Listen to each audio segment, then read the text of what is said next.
Yo, what's up everyone?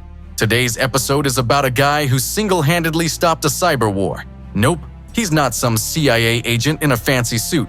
He was hacking away from his basement while the whole world was freaking out. You're on Anfield, and if you're not part of the elite crew yet, it's time to hit that subscribe button because over 90% of my viewers haven't subscribed. Let's fix that and keep you in the loop with all the coolest stuff. May 2017. WannaCry explodes onto the internet. Imagine this. Hospitals are paralyzed. Doctors can't treat patients. Factories are at a standstill. Losses are in the billions. Everyone's in panic mode, clueless about what to do next. Enter Marcus Hutchins. Just an ordinary British guy. A geek who stopped this chaos with a single click. How's that even possible?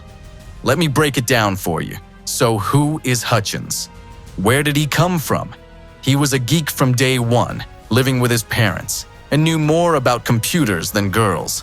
Worked for a cybersecurity company, spending his days coding and analyzing botnets, those zombie computer armies hackers use for their dirty deeds. But that's just one side of the coin. Hutchins was also deep into the darknet. He felt right at home there, creating botnets, making bank off banking malware, and experimenting with some shady stuff. He was living on the edge, but all this fun had a cost.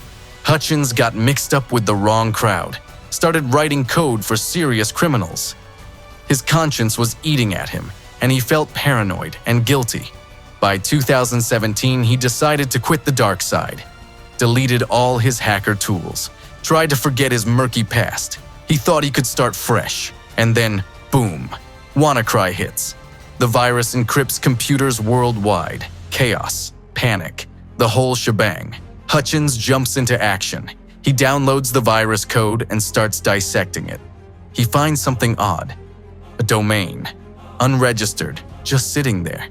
Hutchins thinks, what if, and registers it. And then, the virus stops. It just up and dies. Hutchins accidentally found the kill switch, an emergency off button that the hackers either forgot or left on purpose in the code. The world rejoices. Hutchins is a hero. But the celebration is short-lived. The hackers behind WannaCry aren't giving up easily. They attack Hutchins' domain, trying to disable the kill switch. A real cyber battle begins.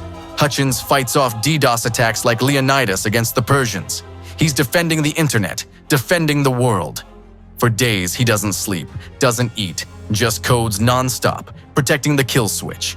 And he wins. The domain stays online. WannaCry is neutralized. Hutchins is a genuine hero. After this ordeal, Hutchins decides to take a break.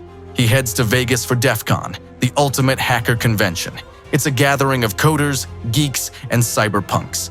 Hutchins hangs out with friends, enjoys pool parties, and loses some money at the casinos. He's living it up. And then, bam! The FBI arrests him at the airport, right before his flight. Hutchins is stunned. What's going on? Turns out the US authorities had been tracking him for a while. They knew about his dark past, about the banking malware Kronos he wrote years ago, and that's what they nabbed him for. Hutchins is charged with creating malware. He's facing serious prison time. But the judge considers everything. Hutchins stopped WannaCry, and he had turned away from his criminal past. In the end, Hutchins pleads guilty and gets a suspended sentence. He's free, but has to stay out of trouble. So, is Hutchins a hero or a criminal? It's a tough call. He admits to making mistakes, walking a dangerous path. But he turned his life around and did something that saved millions of people. Imagine what would have happened if he hadn't stopped WannaCry. Cyber chaos, billions in losses, complete paralysis. Hutchins' story is a tale of finding heroes in the darkest corners of the internet. It's a story about how anyone can change their fate if they want to. What lessons did you take from this story?